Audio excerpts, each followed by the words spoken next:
Of all the baked pasta dishes, this is one of the easiest and tastiest in my opinion. Let's start with our eggplants. Cut them into cubes, about 1 centimeter in size. Then drizzle some oil in a pan, add some garlic cloves with their skins on for flavor. Now we can throw in our eggplants. A little salt, and let that cook for about 8 to 10 minutes, until the eggplants are golden brown and have become nice and soft. Remember, cook them at a high temperature. Here they are, they're ready. Let's make a yummy tomato sauce. A drizzle of olive oil and a clove of garlic. Let that heat up, and then add the tomato puree. A pinch of salt, some basil leaves, and let it cook for 15 minutes. In the meantime, we'll cut the mozzarella into cubes, and I can throw in the pasta. Panoni are the perfect pasta shape. Our sauce is ready. Remove the garlic and drain the pasta, cooked al dente, into the sauce. Stir to cover it evenly, and add the eggplants.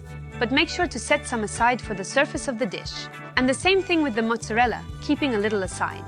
One more stir with the heat off, and we can put it all into the baking dish. Top off the dish with the eggplants and mozzarella. And to make it deliciously au gratin, add some grated cheese. And bake for 10 minutes at 240 degrees in grill mode on the top shelf. And here it is. It is golden and fragrant. Add a little more basil, and we're ready to serve up a nice, stringy portion. Mamma mia. It's making me hungry. Buon appetito!